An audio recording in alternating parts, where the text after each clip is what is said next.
Hello, everyone. Andrew Taylor here. We have a special guest, Monica Boone, her husband, Joseph, and the person that hired them, Tony Rojas, with us today. Monica, this is exciting because you're new, and I saw your name on the leaderboard at, it was like 60,000 for the month or something crazy. What was the number? It was like 62,834. Not like you were counting. Just something like that. 62,834 issue paid for the month. How long have you been with Family First Life? About 2 months. 2 months. So that was your second month. Second month. And what's been your experience so far? It's been amazing. It's been life-changing, honestly. How much money did you make? Deposited was about 48,000. You got 48,000 deposited. Yep. What'd you spend on leads? I don't know. He does the leads. 6,000. 6,000 on leads. Do you guys have kids? How old? Our oldest is 14, and then we have an 11-year-old daughter also, and 7-year-old son. So 2 girls and a boy. Yep. Cool. So you got your boy. Yep.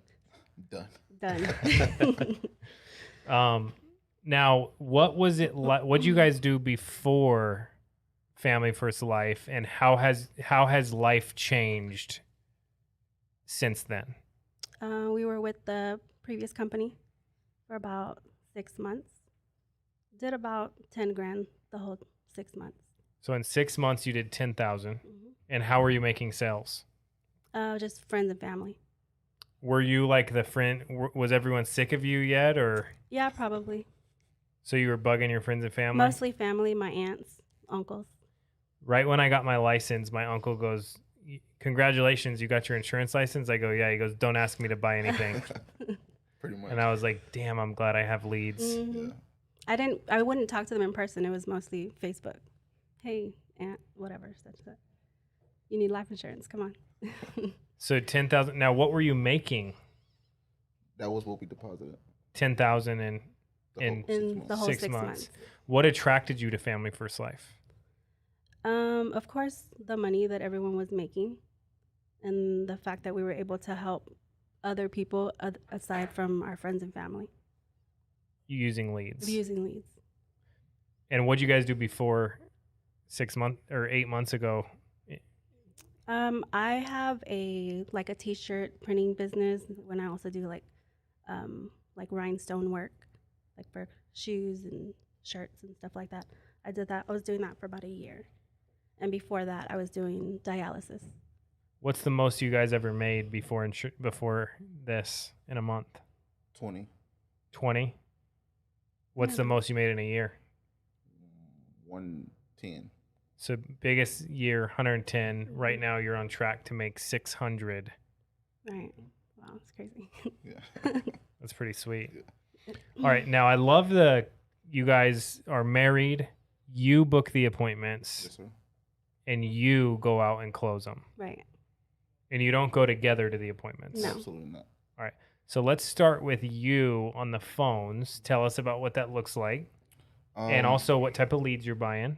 By nothing but instants, 100% instant leads. 1,500. We try to get 120 leads every week. So 60 per dial day minimum is what we do. Get up in the morning around 7:30, start dialing about 8:30. So I knock out all my calls, set my appointments that I do set. Be done by 12, 1 o'clock. If not, I keep dialing, get more appointments. But honestly, recently, she's been the star of the show. I have not been doing that great. I haven't set as many appointments, but it's the work that we've been focusing on. It's just sitting and talking to people, not just stopping if we don't get our appointments on the phone. So. And what's your close ratio? It's at 100%. Literally.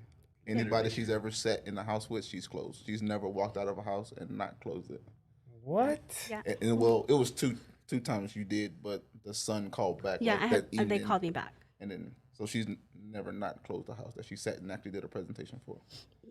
That's crazy. Yeah, I literally told her, I'm just going to buy leads and send them to you then. Yeah. All right. Now, one thing I want to highlight, you flew to Texas to meet them. Correct. And show them Family First Life. So The way it worked was pretty much we got to know each other, and then from there, I was asked to go out there, meet some people, and then from there, that's when they said, "Hey, we got on one final call on the Zoom," and then they said, "We're going," and he said, "I'm quitting."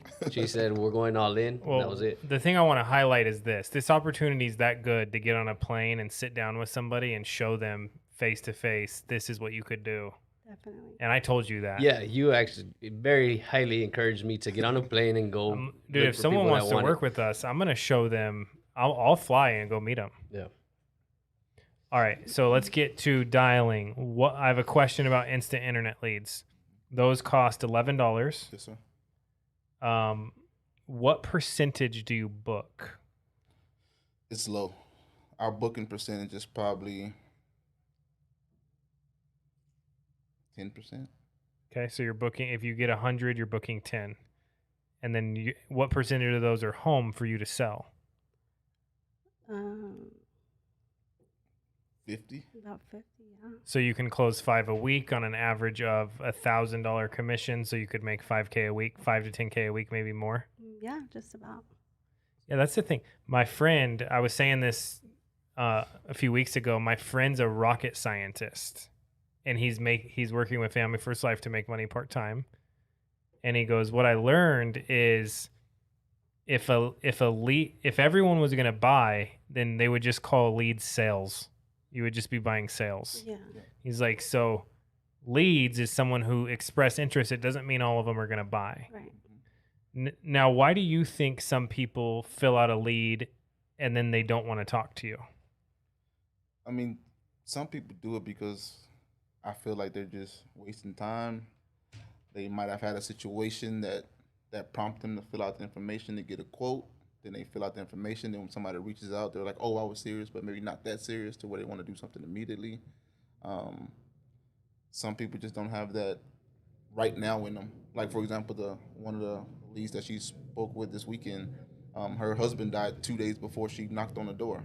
So that was something urgent that she needed to take care of. It's something recent. The kids are currently calling her trying to get money for the funeral because they didn't have coverage. So just not as urgent. So I just went over and knocked the door. It was a lead we bought over the weekend. Knocked her door. She pretty much dragged me in crying because her husband had just passed away. And she didn't know what to do. And she didn't want the kids to go through that again with her when, the time does come. Yeah, so this is kind of crazy. My dad died when I was 11. My mom had no job, no income, and 4 kids. And guess who was at my house like a week later? Life insurance agent. Life insurance guy. I remember like yesterday. She bought like a $15 a month policy because she wanted to make sure if she wasn't there, what would happen to all the kids, Mm-hmm. It's crazy to think of that. Like all of a sudden, bam, life insurance guy's there. What percentage of people do you think just lost somebody that you or know of someone that got something crazy happen to that you meet with? I would say about maybe 60 to 70%. So 60 to 70% of people just had a major life event happen that caused them to click this lead, go on the internet, and then end up meeting with you. Yeah. Do you bring that up? I haven't, but now that I actually experienced it this past weekend, it's definitely going to come up. Yeah, that's pretty cool. That was always part of my presentation. It was, has anyone recently died and had life insurance or not had life insurance that you know? Like 95% of the time they'd go, yeah, this person happened, this happened, this happened. And it would bring back that emotion of them, of that they had to get them to go request a quote. Right. All right. Now, because I asked another guy that, I go, why do you think but people fill it out and then they tell you they didn't fill it out? He goes, I don't know, but I just ignore it. Do you ignore any objections? All of them. Talk about that. Yeah, so anytime somebody's giving me an objection, it's usually they're trying to either get me off the phone, they're in the middle of doing something, so I just ignore it. I mean, I've been in the car business, or I was in the car business for 10 years, so being on the phone, making 50 to 100 phone calls a day was kind of normal. That's kind of why I took on that role. Anytime somebody says anything, I'm just like, all right, great, no problem. Sorry to hear that. I'm glad you felt comfortable enough to tell me that, but at the end of the day, we still need something that we need to accomplish. You called in. I mean, you put this lead in for information for a reason, and I'm here to help you with that. So, What if I said I didn't put that in? okay, well, somebody must have put it in for you and must have loved you enough to thought that it was important for you. Okay. And then Monica goes And Right. then I door go knocks. and knock the knock. Yeah, I mean that's a Okay, very common. so if they don't answer, you knock the door. If they don't answer, if they hang up, if they do answer, I'm knocking on the door. no matter what happens, she's knocking. If it's not a set appointment and if it's not a set Every appointment, lead knocking. is resolved. Resolved 100%. What do you guys say? Now everyone promotes what they're doing. So it's like someone can work for a company and they're going to promote what they're doing to kind of justify the situation that they're in, right? And make them feel better about what they're doing. It's totally normal. Human psychology, what everyone's doing is the best, right? But from you guys, what would you say is special about Family First Life compared to the industry? It's predictable. Meaning we were just talking about this recently. I can't control any kind of market. I can't control anything. But I know if I buy 120 leads, we're going to help 12 families. Period. What else? What about commission? It's great. Yeah. Making over 100%? Yeah. Yes. Why do you think that Family First Life can pay over 100%, but most companies, they start you at 30, 40, 50, 60, 70%? Greed. Agreed. That's what you think? Yes. For sure. Previous experience for sure. Yeah. Definitely greed. Because I'm over here, we're able to go to trainings and not have to pay anything. We're able to go to events and not pay anything. So, I mean, if we're able to do that here, why are they charging over there? Well, I know Family First Life pays a ton of money on training, but when the company and they eat the cost of it because it is expensive to get a room, it's expensive to do all this stuff, Right. and they spend the money on this stuff because they don't want to charge people, even down to the licensing, where they go, "Hey, we'll pay for your licensing if you want to get licensed. We'll pay for the class for you." They don't want to collect money because Family First Life wants to be different, where they're not asking for money. They're just trying to help people get paid. Yeah. It feels like it's a long-term mindset instead of the short-term. Like a lot of people, when they're trying to pull money out of you, it's like, let's get as much as we can, as fast as we can before everybody catches on. And here it's like, let's give everything away, bring as many people in and keep them for as long as we can. Help as many people as we can and put as much money in their pocket as possible. So it's a complete opposite. So it's kind of weird, but it's cool. Yeah. It's different. What else? What do you guys think about not having a contract? Didn't even know we had one. I didn't know we had one over there either until it was time to go. Until we was like, hey, we want to try a different thing. So Sean said, he goes, we're not going to have an agreement so people can leave when they want, because if we want to continue to be the best, we shouldn't have to have them agree to anything. And they all own their own businesses, their renewals, everything. Did you guys know you own 100% of your renewals? Here, yes. And you're vested day one? Yeah. So no matter what happens, I got my son, Atlas, who's 1 year old, his first pet. It's a turtle. And Sean goes, if Andrew decides he wants to have a turtle farm or something and quit insurance, he gets to keep his renewals. That was the example that he used. But I love that. I love that you get to keep your renewals. Yeah, Absolutely. definitely. Because we didn't get to keep anything when we left over there. All right. Now you guys are building an agency. And if someone wanted to work with you, how would they get a hold of you guys? They could call me or reach me on Facebook. How can they call you? Well, my phone number is 713-226-9470. And my handle on Instagram is iamjosephboone. Love it. Okay. Talk to us about your 100% close ratio. Let's run through your in-home. What is that like? How are you doing that? So usually lately it's been nothing but door knocks. So I'll just pull up to the house, I'll knock on the door, I'll have the leads in hand, and just say, for example, Susan. Hey, Susan, or I knock on the door, Susan answer the door or whatever. And that's it? no. I'm having a brain fart. It's all right. So you pull up to the door, you So I pull knock up on the to door, they Yeah, answer. and so I'll say I'm here to see Susan. She put in a request for life insurance. So Susan is answering the door. She'll say, "I'm Susan," and she's like, "What was this again?" It's for life insurance you requested online. And she's like, "Oh, okay, come in." Usually it's really that easy. I mean, they just let me in immediately. Yeah, the thing about the instant internet leads are they're requesting life insurance. So if you get in the door, it's very straightforward of what it is and what they're looking for, Right. you know? Yeah. And then when you get in, what does it look like? So I get all my stuff out. I let them know what it is that we're going to do today. So we're going to be, I'm going to ask them, their personal information, medical history, any medications that they may be on. I tell them that I need them to gather their driver's license, social security card, a blank check, and I let them know that we will be submitting today, and just go from there. Do you bring out the why, what's important to them, anything like that? That's usually, I usually do that whenever I'm pulling everything out. I'll sit down and be like, so what was the reason why we filled this out? A lot of times they're just like, oh, well, it just popped up. I just filled it out. Or maybe somebody just passed away. They didn't have coverage, or maybe somebody did have coverage and they saw how they benefited from it.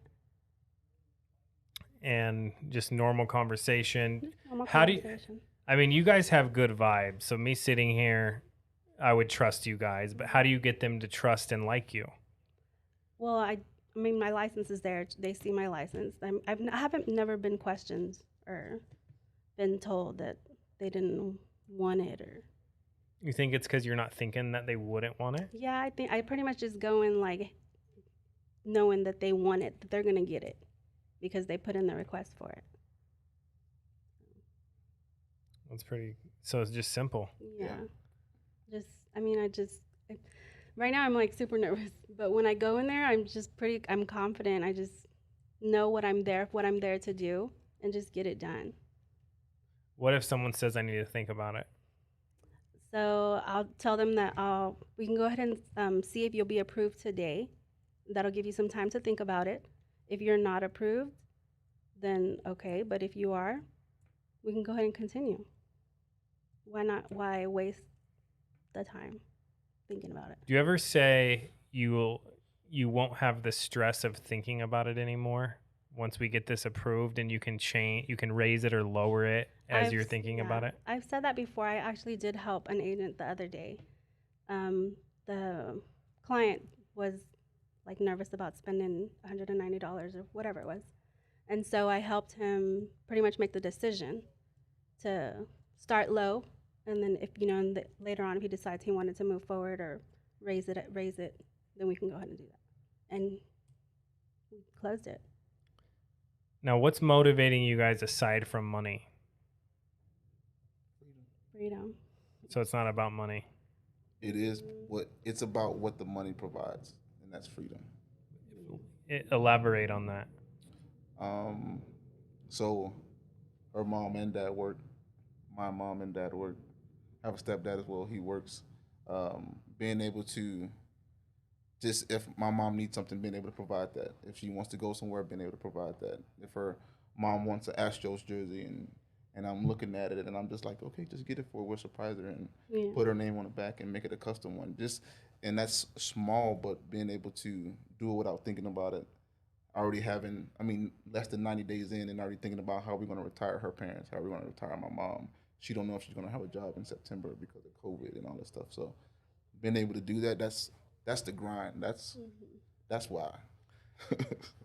Dude, I'm not making this up. Like 90% of the people that come in here say they want to take care of their parents. Yeah. I mean, they did so much for us growing up. Why not do it in return? The money's great to have it and do what we want to do with it, but after 90 or 120 days, I was just telling the other day, I was like, man, this is tiring walking around the mall all day, getting stuff. But I was getting it for my daughter, like not being able to tell my kids no, that was my biggest thing. Like that would break me down. Having my kids say, oh, Dad, I want that. I'm just like, oh, well, we'll get it in a couple weeks. I'm just like, man, like that would kill me. So now not having to do that, now my kids saying, hey, I want this, and hey, I want this, and then $500 later, we're walking down, and they're like, oh, let's go to that store, and it's just like, okay, go pick out what you want, and I'm just sitting there watching the clock, and And it hasn't been like that before. No. Never. Mm-mm. It's the flow, like we talk about lead flow, the cash flow after the lead flow. It allows those things to happen. So I mean, the kids, the parents, that's the most important. Like, not being able to say no. Being able, my son's baseball, he's about to turn 8, so select baseball, and that's expensive, and all those equipments. He has 3 or 4 bats, 2 pair of cleats. He has everything and anything that he would ever want for baseball, and it's. And then not only that, when Joseph was working in the car business, he was never able to attend any family events because he was working 12, 14-hour days. And now, he's with us all the time. We're able to do anything whenever we want to. After we work. After, yeah. You got to be careful with that. Well, yeah, after we work. You get someone working here and they're at Disneyland every day. Yeah. Well, ask that's them not about gonna this last weekend, though. Yeah. Where were they headed? So this last weekend we were heading to Corpus, which is about 3.5 hours away from Houston. Her sister actually graduated from college, so we were going to spend time with her family, see her parents. She sees them about once a month. We were going kind of last minute, and I'm sitting there asking, like, give me the plan, like, what's going on this weekend? And she was just like, I really don't know. They're trying to surprise her, so on and so forth. So I'm just like, okay. And she's like, is there any leads down there? And I said, there better be. So I look online, and there's some leads there, and we grab all the leads. And so the whole way there, she's like, we're headed to her parents' house. And I'm like, no, we're going to check into this hotel, and you need to go to the field. Like, after you're done with the field, then let me know where we're at. Did you sell anything? Yeah. What'd you sell? 4 apps and 7,400. Yeah. 4 apps, 7,400 on the way to your parents. Right. Yeah. And then we didn't miss nothing. No. We still were there on time. I always used to say that. I would run Saturday appointments and I'd be done at like 4 and I'd still do the same thing I would have done. I started at 4 and I was done by like 6:30 because we got into town late. 2.5, 3 hours of work. So you drove there the same day, booked the appointments, went and wrote 7,400. Right. Instant internet leads? All instances. Yeah. I don't even, I look at other things, but if there's instance, I'm looking around, see how I can make a group of instance, but yeah. I love that. Now, what do you guys think? I think you guys are going to do big things from talking to you guys, and as you guys really get a feel for this thing, build a massive agency. Well, what are your goals this year? So we plan to hit Hall of Fame by the end of the year. For sure. Which is 400,000 on your own pen. Right. Yep. What else? For the year. We don't even have another one for the year. We Yeah. need to. That's a part of today's plan to kind of get those goals for the rest of the year. But this year's Hall of Fame for sure. And then we set a mark of March 1st, 2024 integrity, which is our 3-year anniversary. So They tell us we can do it sooner. So my friend was telling me about this term success zombie, and it's somebody that listens to every podcast, watches every training, looks good, smells good, and then doesn't do anything at the end of the day. They do nothing, but they have all this stuff in their mind and they're thinking about. And I was like, that's like me with like eating good. I know what I'm supposed to do. I've been told what I'm supposed to do, and then I don't do it. So I'm what would you call that? A diet zombie. Analysis by paralysis. Or Yeah. paralysis by analysis. But how many people do you think in the insurance industry are success zombies? And what advice would you give them to get them to actually go out, take action, and start making money? I would say to start with the training videos that are available on YouTube. That's where we started. During non-business hours. Right. Because with this, actually, we started even before we were contracted. Before we were even able to sell, we were like sitting in the room with notepads, like not just watching to look at it to say we watched it. We're actually sitting there. She has her notepad for in-home, and I have my notepad for the call scripts. So I'm listening to Matt Smith, and she's listening to Steve Giordano and Jonathan Porcina, and we're like literally taking notes and comparing notes at the end of the podcast. We're not just watching it. So what did you do to go from, because you're extremely shy, so what did you do to get on the field without saying, hey Joseph, I think we should watch a few more videos? I just went out and did it. I just had to. That's the fight thing. it and just If you do don't it. take action, nothing happens. Right. How uncomfortable was it for you to go from learning about it to actually doing it? Tell the truth. It was extremely uncomfortable. My very first appointment, I was crying on the way there, literally crying. I was shaking. But I mean, I just had to fight it and go, and I closed it. You know the nice thing about what she's saying? It means she cares, which is why she's closing people, because she cares. What were you nervous about? Just everything. I mean, I didn't know who I was going to go see. I didn't know where the area, because I'm not really too familiar with the Houston area, so I didn't know where I was at. I didn't know what I was gonna say. I didn't know it. I mean, I didn't know anything. Of course, I watched everything, but then when it was time, I felt like it just left. Like I didn't know what was going on. But I mean, Never I've done sales before. never done sales ever. Crazy. But I've always told her, like, if we're gonna fail, let's fail forward. Like, don't let the scared stop us. Like, let's just keep going. Go through the brick wall. Like, we gotta make it happen. There's no plan B. Like, we're gonna make this happen. Because the day before I went out to the field was the day he quit his job. Yeah. And I got a message on messaged Facebook. him. Why'd you do that? Why'd you quit your job? So I've always said, if you have leads, you have a business. Without business, you don't have leads. And then when we start watching podcasts, the same thing you said, the same thing that Sean Mike said. And I said, this makes sense. And then we got in and started looking. We started seeing the instance, started understanding what the instance were. And I was like, so you're telling me I can buy leads? And I was like, this is what we've been trying to do this whole time we've been in the business. And I said, okay. The first glimpse of even trying, we saw when we bought the leads, we saw what kind of information it was given, which is similar to the car business. And I was like, oh, it's a wrap. I quit. Hey, Tony, I quit. Going full time. Did he say you'll be back? No, I was telling him. I told him, I said, hey, we're yeah. coming full time. Did I you? told my manager at the car business, I told him, I said, look, man, it's just time. Like, I just can't do it. I love it. I worked at a Mercedes dealership, the #1 Mercedes dealership in Texas. I was making money, How many hours? 60 a week, part time. Who gets the guy that pulls up to the lot? Like, do you take turns or? So at that dealership, it's an up system. So you go up to the front desk and you write your name on the list when you walk in, and the person who's up, that's who gets the next person. And if you're not up, then you're at your desk making phone calls, sending emails, doing what you have to do. But it's an up system, so you're probably up maybe 2 or 3 times a day. So you may have 3 face-to-face opportunities. Did you get more ups if you were good? No, it's all a list. Dang. Whoever gets there first, that's the first name on the list. I would have asked for more ups if I was the best. Yeah. It wouldn't do it. There's no Crazy. way around it. The up system is the up system. Now, It's did your corporate. manager say you'll be back? No. Someone told me that. They said, I quit my job. My manager said, you'll be back. Every time I want to quit insurance, I think of that. You'll be back in the back of my head. Yeah, no, that's not. No, those managers were actually probably the best supportive managers I had. They were actually like, hey, man, just let us know if you need anything. They're rooting for you. Yeah. And I still talk to them to today. So That's cool, man. Well, congratulations on all your early success. Thank you. And thank you for sharing. The goal is to inspire a lot of people and help people that want to get to where you guys are. And thank you for coming in, and welcome to the team, because this is the first time we've met.